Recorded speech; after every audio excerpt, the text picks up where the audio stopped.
Hello dear student, बेरोजगार classes के YouTube channel पर आप सभी का स्वागत है। आज हम लोग एरिया क्षेत्रफल देखेंगे। तो क्षेत्रफल में आज हम लोग त्रिभुज देखेंगे, आयत देखेंगे, वर्ग देखेंगे। इन तीनों को आज हम कवर करेंगे। तो इनमें काफ़ी अच्छे अच्छे क्वेश्चन हैं जो एकदम बेसिक लेवल से बताए जाएंगे। तो जो कभी ना जान मैथ देखे हों,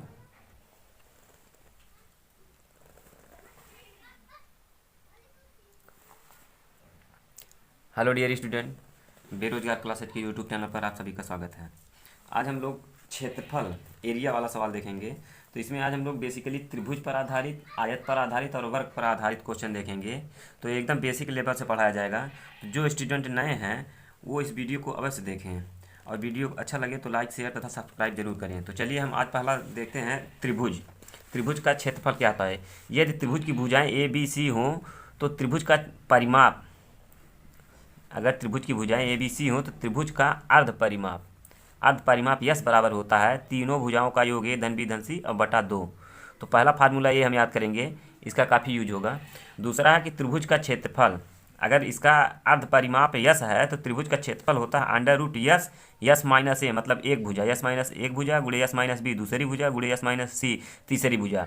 तो ये दूसरा फार्मूला है। जब हमको त्रिभुज का केवल तीन भुजाएं दी गई हों तो दूसरा फार्मूला ये है। और तीसरा फार्मूला है कि त्रिभुज का क्षेत्रफल बराबर होता है एक बटा दो गुणे कोई एक भुजा गुणे उस भुजा से ऊंचाई। मतलब अगर त्रिभुज दिया है तो उसकी एक भुजा हो जाएगी। जैसे अगर ये त्रिभुज है तो उसमें से कोई एक भुजा, अगर ये भुजा है तो ये भुजा, यहाँ से इसकी ऊंचाई। तो ये हो गया। अब इस और चौथा है, देखिए समबाहु त्रिभुज की भुजा, अगर कोई समबाहु त्रिभुज दिया है और उसकी भुजा दी हो ए तो त्रिभुज का क्षेत्रफल होता है अंडर रूट 3/4 भुजा का वर्ग, ये होता है। और चौथा है समकोण त्रिभुज का क्षेत्रफल बराबर 1/2 आधार गुणे लंब। और एक होता है पाइथागोरस प्रमेय, होता है कि कर्ण का वर्ग बराबर आधार का वर्ग धन लंब का वर्ग, ये फार्मूला। तो त्रिभुज में बेसिकली यही इतने फार्मूले यूज किए जाएंगे। तो इनको हम लोग याद रखेंगे। आगे अब क्वेश्चन देखते हैं। यहाँ देखिए हमारा क्वेश्चन दिया है कि त्रिभुज की भुजाएं क्रमशः 15, 13 तथा 14 सेंटीमीटर हैं, तो त्रिभुज का क्षेत्रफल बताइए। तो अगर त्रिभुज की भुजाएं देखिए बराबर नहीं हैं तो त्रिभुज का क्षेत्रफल क्या होता है, त्रिभुज का क्षेत्रफल बराबर होता है अंडर रूट यस माइनस ए, यस माइनस बी और यस माइनस सी, यही होता है। तो अब यहाँ यस हमको निकालना है। यस क्या है, अर्ध परिमाप है। तो यस बराबर क्या होता है, ए धन बी धन सी बटा 2। ए बराबर दिया है 15, बी बराबर दिया है 13 और सी बराबर दिया है 14 बटा 2। तो ये हो जाएगा 42 बटा 2, 21 हो गया। अब यहाँ हम रख देंगे under root S 21 minus 15, S minus A हो गया। अब यस माइनस बी हो गया 21 माइनस 13, यस माइनस सी हो गया 21 माइनस 14। अब ये हो जाएगा अंडर रूट 21 गुणे 15, 6, 21 हो गया गुणे 21 में से 13 जाएगा तो कितना होगा, 21 में से 13 जाएगा तो 12 हो गया, गुणे 21 में से 14 जाएगा तो 7। ये 12 नहीं होगा, 8 होगा। 21 में से 13 जाएगा तो 8 होगा। ठीक है, अब इतना हो गया। अब देखिए इसका हम गुणा करके इसका वर्गमूल निकाल देंगे, वही त्रिभुज का क्षेत्रफल हो जाएगा। अब देखिए इसका हमको वर्गमूल निकालना है। तो 21 को हम क्या से लिखते हैं, 7 गुणे 3 लिख सकते हैं। और 6 को क्या लिख सकते हैं, 3 गुणे 2 लिख सकते हैं। 8 को क्या लिख सकते हैं, 2 गुणे 2 गुणे 2, 2 दूनी 4 दूनी 8 और गुणे 7। अब देखिए एक 7 यहाँ है, एक 7 यहाँ, एक 7 बाहर आ गया, एक 3 यहाँ, एक 3 यहाँ, तो एक 3 यहाँ बाहर आ गया।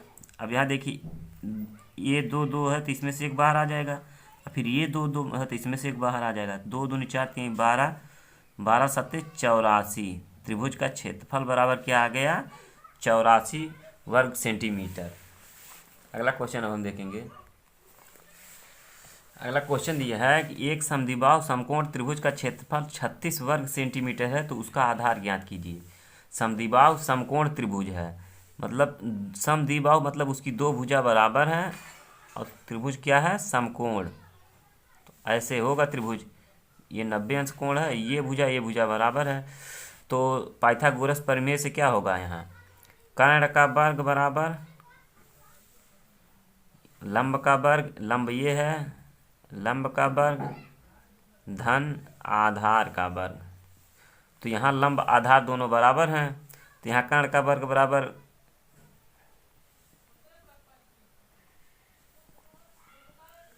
2 इंटू चाहे लंब का वर्ग कहें चाहे आधार का वर्ग कहें। तो यहाँ हम देखते हैं कि अब त्रिभुज का क्षेत्रफल बराबर क्या हो जाएगा। त्रिभुज का क्षेत्रफल बराबर हो जाएगा 1/2 आधार आधार गुणे लंब। तो यहाँ आधार और लंब दोनों बराबर हैं, तो यहाँ हो जाएगा लंब स्क्वायर। तो क्षेत्रफल बराबर हो जाएगा लंब का वर्ग बटा 2, चाहे लंब का वर्ग कर दें चाहे आधार का वर्ग कर दें, यही बराबर हो जाएगा आधार का वर्ग बटा 2, यही ना होगा।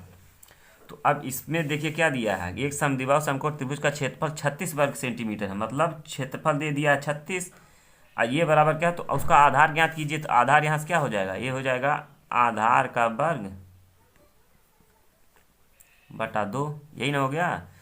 तो अब इसका आधार से इसमें गुणा कर देंगे हम, तो ये 36 दूनी 72 हो जाएगा, 72 बराबर आधार का वर्ग। तो इसमें क्या पूछा है, आधार पूछा है, इसमें आधार पूछा है, तो ये हो जाएगा √72 बराबर आधार हो गया। अब √72 इसको क्या लिख सकते हैं, 36 गुणे 2 ऐसे लिख सकते हैं। अब 36 का 6 निकल जाएगा बाहर, अंदर क्या बचेगा √2, ये बराबर हो जाएगा आधार। तो हमारा आधार बराबर हो गया त्रिभुज का 6√2। अगला क्वेश्चन देखेंगे, दिया है क्वेश्चन में कि एक समबाहु त्रिभुज का क्षेत्रफल 4√3 वर्ग सेंटीमीटर है, तो उसका परिमाप कितना होगा। तो परिमाप क्या होता है त्रिभुज का, तो तीनों भुजाओं का योग होगा। तीनों भुजा अगर ए धन ए, ये क्या दिया, समबाहु त्रिभुज दिया है, तो जो भी भुजा होगी उसकी सब भुजा बराबर होगी, ये तीनों होगी।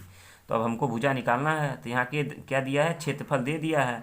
तो समबाहु त्रिभुज का क्षेत्रफल बराबर क्या होता है, क्षेत्रफल बराबर होता है √3/4 और भुजा का वर्ग, जो भुजा है उसका वर्ग। तो क्षेत्रफल कितना दिया है 4√3, और यही बराबर कितना दिया है √3/4, और भुजा हम मान लिए हैं ये है, तो ए स्क्वायर। तो यहाँ से √3 से √3 कट गया, अब ये 4 का इसमें गुणा हो जाएगा, तो ये हो जाएगा 16 बराबर ए स्क्वायर। तो ए बराबर हो गया 4, ए बराबर 4 हो गया। तो उसका परिमाप बराबर क्या हो जाएगा, ए धन ए परिमाप बराबर यही ना हो गया, ए धन ए 4 धन 4 बराबर 4 4 8 4 12 सेंटीमीटर, यही हो गया इसका परिमाप। क्वेश्चन में दिया है कि एक समबाहु त्रिभुज का क्षेत्रफल 9√3 है, 9√3 है, तो उसकी माध्यिका की लंबाई कितनी होगी। तो क्षेत्रफल दिया है समबाहु त्रिभुज का, तो समबाहु त्रिभुज का क्षेत्रफल बराबर होता है, क्षेत्रफल बराबर होगा √3/4 और भुजा का वर्ग, ये होता है। और माध्यिका बराबर इसका होता है त्रिभुज का, समबाहु त्रिभुज की माध्यिका बराबर होता है √3/2 और भुजा गुणे भुजा। तो अगर हम यहाँ से भुजा निकाल ले किसी तरह, तो माध्यिका हमको मालूम हो जाएगा। तो क्षेत्रफल कितना दिया है 9√3, ये बराबर दिया है √3/4 भुजा का वर्ग। तो यहाँ से √3 से √3 कैंसिल हो जाएगा, 9 चौक 36, 36 बराबर हम मान ले भुजा है ए, तो ए स्क्वायर। तो ए बराबर कितना आ गया 6, ए बराबर आ गया 6। तब माध्यिका बराबर क्या हो जाएगा, माध्यिका बराबर हो जाएगा √3/2 और भुजा कितना है 6, 6 से कट जाएगा 3 माध्यिका बराबर कितना आ गया 3√3। क्वेश्चन में दिया है कि एक समबाहु त्रिभुज की भुजा 6 सेंटीमीटर है, तो त्रिभुज के अंतःवृत्त का क्षेत्रफल कितना होगा। देखिए एक समबाहु त्रिभुज दिया है और जिसकी भुजा 6 सेंटीमीटर है, तो इसके अंतःवृत्त, जो अंदर इसके वृत्त है, इसका क्षेत्रफल कितना होगा, यही हमको निकालना है। तो अगर हम इसकी त्रिज्या मालूम हो जाए r, तो हम अंतःवृत्त का क्षेत्रफल का, त्रिभुज के वृत्त का क्षेत्रफल निकाल लेंगे। तो ये त्रिभुज की त्रिज्या जो है, देखिए इसका फार्मूला होता है समबाहु त्रिभुज के अंतःवृत्त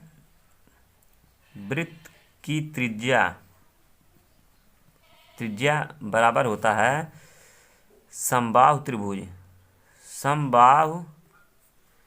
त्रिभुज की भुजा बटा 2√3, यही होता है। तो यहाँ दिया समबाहु त्रिभुज की भुजा है 6 सेंटीमीटर, तो त्रिज्या हम निकाल लेंगे ना, r बराबर समबाहु त्रिभुज की भुजा 6 बटा 2√3, ये हो गया। अब 6 को हम क्या लिख सकते हैं, 2 गुणे 3 बटा 2√3, 3 को लिख सकते हैं √3 इंटू √3, 2√3 से 2√3 कट गया, बराबर कितना हो गया, √3। तो क्या इसकी भुजा त्रिज्या जो हो गई r बराबर आ गया √3। तो अब हम त्रिभुज का क्षेत्रफल निकाल सकते हैं अंतःवृत्त का, पाई r स्क्वायर, यही होता है। तो पाई r स्क्वायर की जगह पे √3 रखेंगे, √3 का स्क्वायर, तो इसका स्क्वायर करेंगे तो रूट हट जाएगा, तो ये हो जाएगा 3 पाई। अंतःवृत्त का क्षेत्रफल जो आ गया वही 3 पाई वर्ग सेंटीमीटर। इसमें देखिए यही हमको अंतःवृत्त की त्रिज्या निकालने का फार्मूला याद रखना है। अंतःवृत्त की त्रिज्या बराबर होता है समबाहु त्रिभुज की भुजा बटा 2√3। अब हम दूसरा टॉपिक देखेंगे आयत। तो आयत का क्षेत्रफल होता है, आयत का क्षेत्रफल बराबर होता है लंबाई गुणे चौड़ाई। आयत का क्षेत्रफल लंबाई गुणे चौड़ाई होता है। आयत किसे कहते हैं, आयत जिसकी आमने सामने की भुजाएं बराबर हों, आमने सामने की भुजा बराबर हो और प्रत्येक कोण 90 अंश हो, ये भुजा बराबर ये हो और ये भुजा बराबर ये हो और प्रत्येक कोण 90 अंश हो, तो वह आयत होता है। अब देखिए आयत में अगर हम विकर्ण डालें तो आयत का विकर्ण बराबर, देखिए अब ये समकोण त्रिभुज हो गया ना ये, तो ये क्या हो जाएगा, लंब का वर्ग इसका वर्ग धन इसका वर्ग बराबर इसका वर्ग हो जाएगा। तो इससे हम अगर विकर्ण निकालना हो तो निकाल लें। अगर आयत की भुजा हमको दी है तो हम विकर्ण इसका निकाल सकते हैं।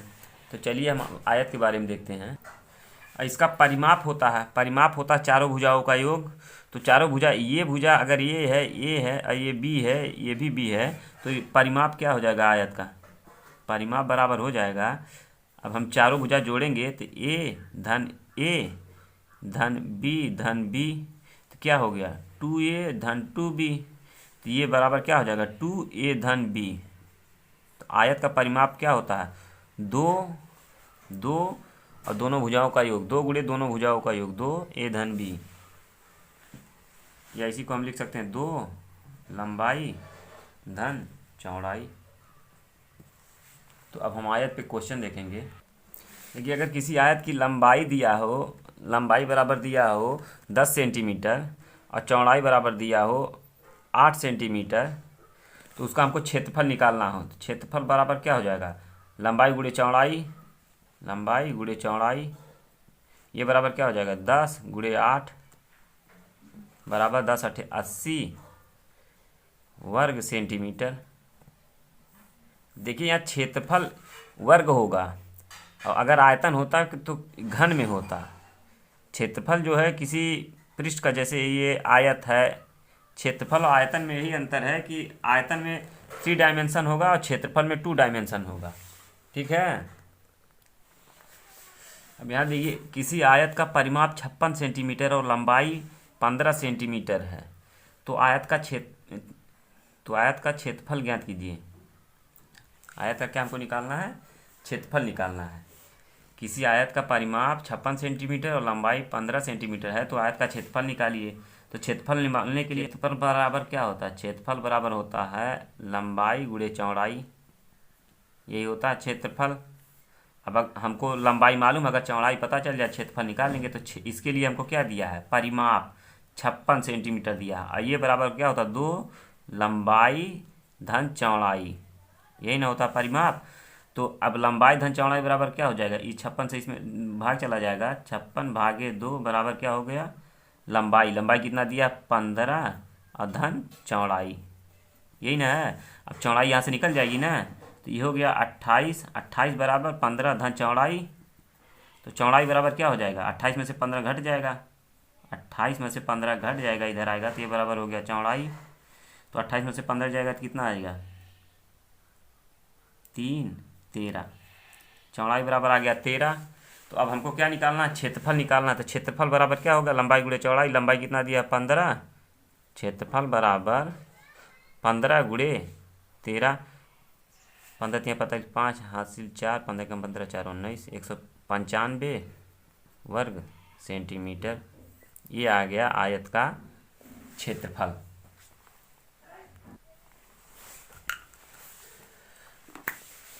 क्वेश्चन में कह रहा है किसी आयत का परिमाप 60 सेंटीमीटर है जबकि उसके क्षेत्रफल और लंबाई में अनुपात 12:1 है, तो आयत की लंबाई ज्ञात कीजिए। तो परिमाप दिया है, परिमाप दिया कितना, 60। ये परिमाप बराबर क्या होता है, 2 लंबाई धन चौड़ाई, यही ना होता है। अब मान लीजिए लंबाई ये है, चौड़ाई बी है, तो ये क्या हो जाएगा, 2 लंबाई ए धन बी, ये बराबर 60 बराबर हो गया। तो ए धन बी बराबर क्या हो जाएगा, ए धन बी बराबर 60 से इसमें भाग जाएगा 30, ये मालूम हो गया हमको। अब क्या कर रहा है, जबकि उसके क्षेत्रफल और लंबाई में अनुपात 12:1 है, क्षेत्रफल और लंबाई में अनुपात 12:1 है। तो क्षेत्रफल अब इसका क्या हो जाएगा, अगर भुजा ए बी है तो क्षेत्रफल क्या हो जाएगा, लंबाई गुणे चौड़ाई ए बी। अब कह रहा है उसके क्षेत्रफल और लंबाई में, लंबाई ए है, यही ना, अनुपात अब कितना दिया है कि 12:1 है। तो ये से ए कट जाएगा, ये कितना आ गया, बी बराबर क्या आ गया, बी बराबर आ गया 12। अब बी बराबर 12 इसमें हम रख देंगे, अगर इसमें समीकरण 1 में, तो ए का मान हमको मालूम हो जाएगा ना। तो ए धन 12 बराबर 30, तो ए बराबर कितना आ जाएगा, 18। ए बराबर आ गया 18, ए बराबर 18 आ गया, बी बराबर 12 आ गया। तो अब क्या पूछा है हमको, आयत की लंबाई ज्ञात कीजिए। तो लंबाई यही है ना, लंबाई ए बराबर 18, तो 18 सेंटीमीटर, इसकी लंबाई कितनी आ गई, 18 सेंटीमीटर। क्वेश्चन में जो कहे वही कर दें हम, इसके बाद आंसर ऑटोमेटिक अपने आप आ जाएगा। क्वेश्चन में कह रहा है कि किसी आयत की लंबाई में 10% की वृद्धि तथा चौड़ाई कमी करने पर क्षेत्रफल में कितने % का परिवर्तन होगा। तो क्षेत्रफल देखिए, अगर लंबाई हम मान ले 1 है और चौड़ाई भी 1 है, तो क्षेत्रफल बराबर क्या हो जाएगा, 1। अब हम क्वेश्चन को पढ़ेंगे कि लंबाई में 10% की वृद्धि, अगर हम 1 में 10% की वृद्धि करेंगे तो ये कितना हो जाएगा, 1.1 गुणे, और चौड़ाई में 10% की कमी, अगर 1 में 10% की कमी कर देंगे तो 0.9 हो जाएगा। अब क्षेत्रफल कितना हो गया, 11×99, 0.99। तो परसेंटेज परिवर्तन क्या हुआ, इसमें से इसको घटाएंगे तो 0.00, 10 में से 9 जाए 1, 9 में से 9 जाए 0, 0.01। अगर इसको परसेंटेज में हम निकालेंगे तो इसमें 100 से गुणा कर देंगे तो ये हो जाएगा 1%।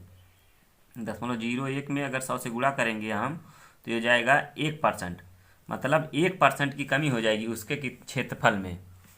अगर लंबाई में 10% की वृद्धि तथा चौड़ाई में 10% की कमी करने पर उसका क्षेत्रफल 1% कम हो जाएगा जो पहले था।